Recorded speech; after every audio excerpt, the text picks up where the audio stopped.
And today's topic is how to get into the creative zone. Especially if you are doing artwork that relies a lot on being in the creative zone, like fiction writing or painting from imagination, where you can't rely on outside stimulus, you know. Like if you're a photographer, or if you're painting from real life, you can feed off of what you're looking at, what you're experiencing to create your art. But if you're creating art that's more towards the end of trying to make it up out of thin air, your need to be in the creative zone is really felt, and a lot of artists have problems with getting into the creative zone, and this can become a real struggle for the artist. Most people have a very strong memory of what it feels like to be in the creative zone. Really wonderful new ideas come to us so easily, and they seem at once obvious and like epiphanies, revelations, where we're like, aha, there it is, and we can see a new angle on life, and we're inspired, and we become energized about what we're thinking about, what we're the creative ideas we're working with, and we feel like we're running on a full tank of gas, and it's easy to get a lot of work done, and we feel really invigorated. One quality of being in the creative zone is that it suddenly feels so easy that we feel like we should be able to get to it anytime we want, and that it's a deep part of our nature, that it's something we could just easily do, like waking up or like remembering a phone number.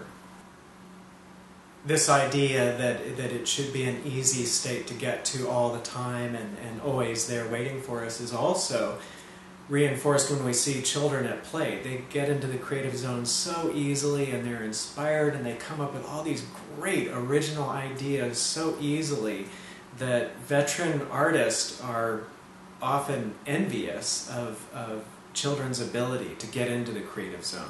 The creative zone is a feeling of enthusiasm, of invigoration, but more than a feeling, it is also a state. It is a frame of mind. It is a way of looking at things, and a form of mental activity where a lot of original content can be created.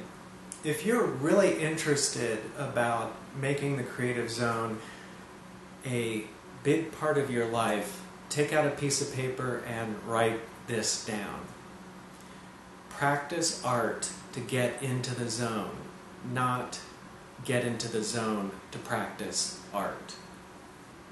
I get the impression that a lot of people very interested in being creative and making art have an idea that they need to work out of inspiration, that they need to work out of being in that creative zone in order to produce art that is worth calling art. And the problem with that is that you're putting the cart before the horse. You want to get into that creative frame of mind so that you can produce the art, when it is the act of making art and working artistically that brings you to that inspired frame of mind. Now, our ability to get into the creative zone is very fickle. One day it's incredibly easy to us and very obvious, all these new ideas, we're just waiting for us to turn around and notice them, and it seems so effortless to do. And there are other days when it would be easier to spot Pluto with the naked eye. It is very, very difficult to reach for, very difficult to achieve. But for those of us who have had these experiences when we've gotten into a creative zone and we've produced all this work that we're very, we feel great about, and we really think of it as part of our lives.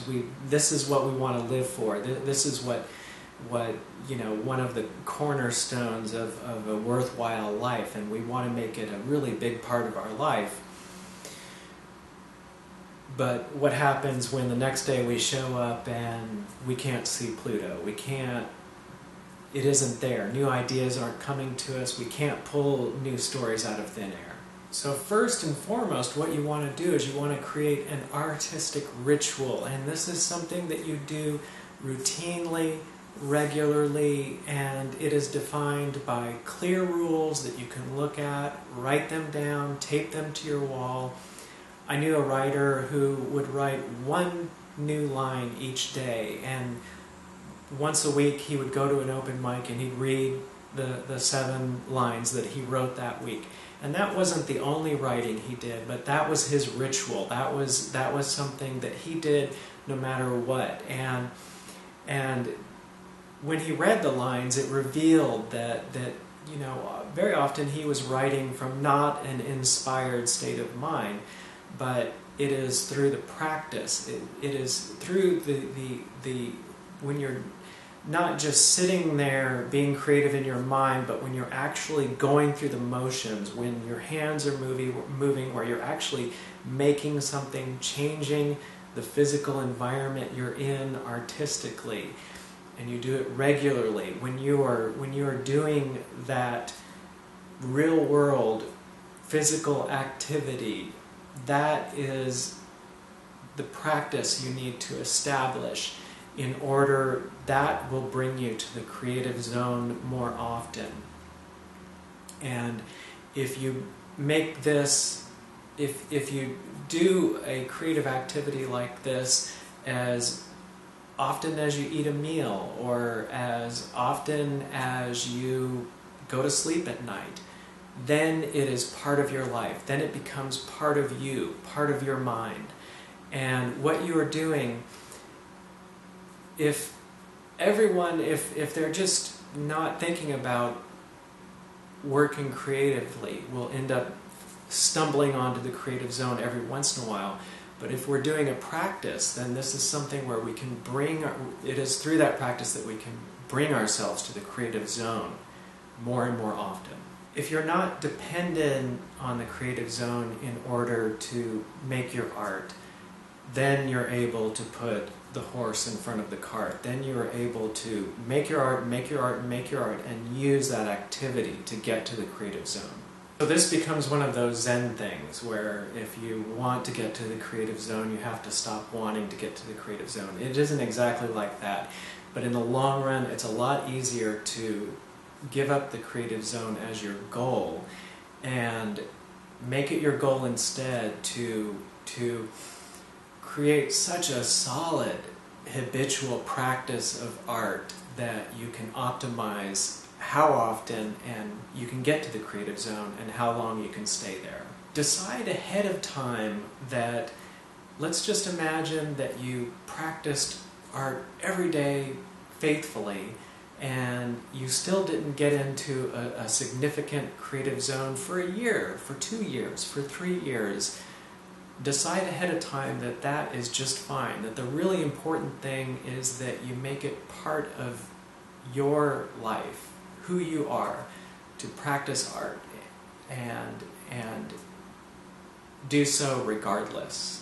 Back to the creative zone is like a feeling. It's a feeling of enthusiasm, of inspiration. But more than a feeling, it also involves new content. It involves new ideas, new ways of looking at things, things we have just learned, things we are unfamiliar working with. And it is that quality that we can use to get to the creative zone more often. This is one reason that I very recently moved from the West Coast to the East Coast. I knew that one of the best things I could do was to put myself in a very different environment where I'd be learning a lot, where it would be challenging my assumptions of how people live and how cities can be formed, and it would, because humans naturally start to see things the same way, this was one thing that I knew I could actually do to cause new insight, new experiences. One thing you can do is realize that the creative zone has to do with new insight and looking at things in new ways. So as an example, as a writing exercise, you could write could work on the idea of what would a society be like if they didn't have wheels? How would people get around? You know, and try to come up with practical reasons. This is just an example of something you can intentionally do to push for new insight, for pushing, for looking at things in new ways. Realize that, you know, any effort you put towards looking at things in new ways and coming up with new ideas is a great way to jumpstart the creative zone.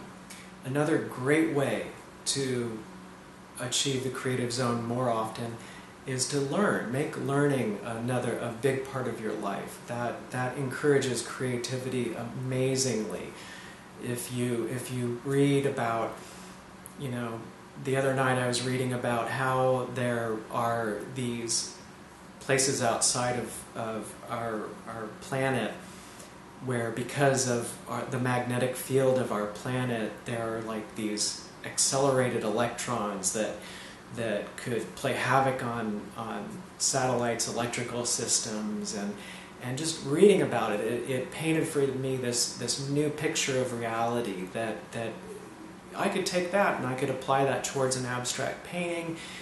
We can all look at how our understanding of communism could affect such novels as 1984, and how we might learn something that might have to do with science, and then we could apply it to something that would not on the surface seem scientific, but any form of learning.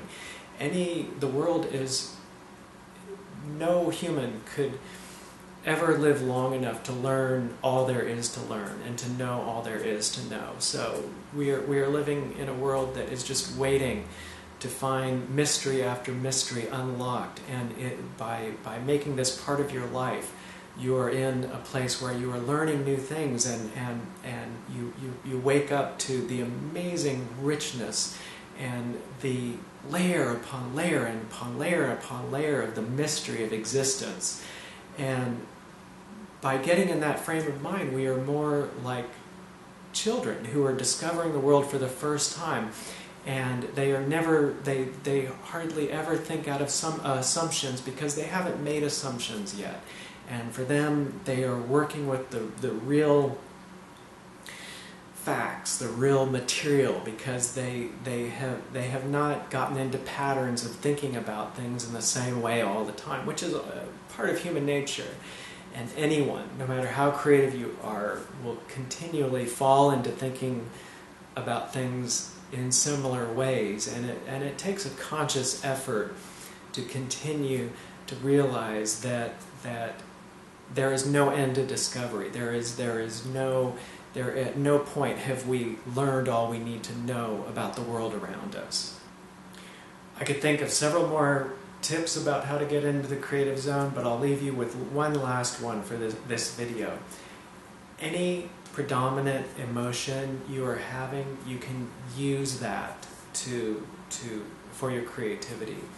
If you're in a stressful job, you can use that feeling of stress, that psychic space that you are in, to create your artwork, and you can use it to inspire the kind of artwork you're creating. Any emotion you have plays very well into working artistically, and by accessing all of your emotions, especially the most guttural, the ones you're feeling the strongest, the ones that feel like they're pushing and pulling your life the most and dominating your thoughts and influencing all your dreams and all of your states of mind, those are the ones that could end up pushing your artwork the most and making it seem the most real and making it feel the most real to other readers and other appreciators of artwork. So no emotion is not worth contributing towards you getting to that creative place. Justice does not occur naturally in the world or in reality at large. It is something only that humans can work for between themselves. And the idea that people do not get what they deserve. In humans who have suffered the most, who have gone through, look at Dostoevsky, look at Nietzsche, who have gone through some of the most traumatic lives, are the ones that can produce the most beautiful art and can achieve artistic states of mind so sublime, so inspiring, that it is, if there's anything close to the idea that justice could naturally occur in reality, that would be the case that I would look for. So all of your feelings, all of your states of mind, those are anything that has really got a grip on your heart, that is really dominating what you're thinking about emotionally, that is perfect for the kind of artistic practice you can do that can get you into the creative zone, the place of new insight and new outlooks on your life. And in no way am I saying that you need to suffer in order to produce good art. That's a superficial outlook on the whole thing. The thing is that you can use your strongest emotions to produce art. The psychic space you're in, the conditions of your life that are pressing in on you, shaping you the most. You can identify those and use those to work creatively. Join the conversation. If you have your own ideas about the things I've talked about, if you have any tips about getting into the zone, please leave a comment. And remember, people who watch this video have a chance to read, and maybe you give them something more that they can use to improve their artwork. If you're an artist working on the East Coast, please welcome me here and let me know that you're out there, that there are a lot of artists on the East Coast area. I hope this video was helpful. The reason I make these videos is to get the word out about my creative project at solomation.com, and it's a illustrated story put into video format. You can watch episodes for free. Again, please visit solomation.com. I hope your artwork goes well, a lot of creative inspiration, and I hope you have a good day.